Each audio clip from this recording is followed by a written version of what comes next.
qui est important dans les démarches de prévention, c'est d'identifier le pilotage et notamment le pilote ou le copilotage.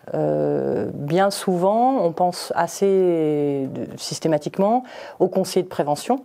qui peuvent être mobilisés sur ce type de démarche en tant que pilote. Mais ce dont on se rend compte aussi, c'est qu'il peut y avoir aussi de la défiance sur le positionnement du conseiller de prévention, comme si c'est une action pilotée par un RH, on pourrait avoir de la défiance, ou les agents pourraient avoir de la défiance vis-à-vis du porteur que serait la fonction ressources humaines. Donc le DRH, par exemple. Certaines expériences montrent, par exemple, que lorsque le pilote est désigné, par exemple, en instance CHSCT, et que c'est un représentant du personnel, du coup, on lève un frein qui est celui de la défiance des agents vis-à-vis de la démarche et vis-à-vis du porteur d'action. Ce qu'il faut retenir quand même dans la question du pilotage ou du copilotage, c'est une limite aussi, c'est de ne pas laisser le pilote seul dans le pilotage de cette démarche, et pour cela, ça nécessite un certain nombre de prérequis. Le premier, c'est peut-être tout d'abord l'articulation avec la direction, parce que la direction n'étant pas le pilote de l'action, il faut penser à installer assez rapidement des temps de coordination avec la direction pour tenir informé de l'avancée de la démarche, pour donner aussi, je dirais, de l'information sur les limites ou en tout cas les freins qui peuvent être rencontrés au fil de l'eau. Quand il y a des tensions dans le groupe de travail, par exemple dans le COPIL. Donc c'est important que la direction ait aussi en visibilité pour agir ou en tout cas mettre en place des actions susceptibles d'appuyer la démarche. La deuxième chose, c'est aussi l'articulation avec l'instance CHSCT, parce que les représentants du personnel peuvent souvent, si c'est une instance ad hoc, par exemple un comité de pilotage ad hoc du CHSCT qui est mis en place,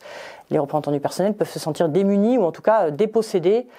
du pilotage de la démarche de prévention. Donc c'est important aussi d'installer des routines de rencontres et des informations en instance CHSCT. Après, peut-être le troisième point, c'est aussi pour permettre au pilote d'être légitimé dans sa fonction.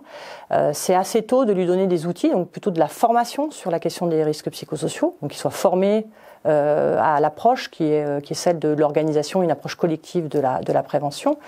La deuxième chose aussi, c'est de s'assurer de son positionnement, c'est-à-dire vis-à-vis à la fois des membres du COPIL, puisqu'il va être à un moment donné animateur de ces acteurs-là. Alors il peut être animateur, si c'est le RH, il aura une autre légitimité que si c'est un représentant du personnel, par exemple, qui va animer un COPIL. Donc il faut s'assurer de la légitimité,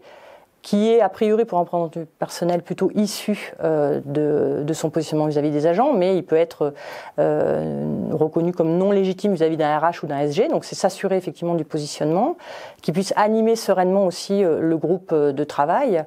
et enfin c'est aussi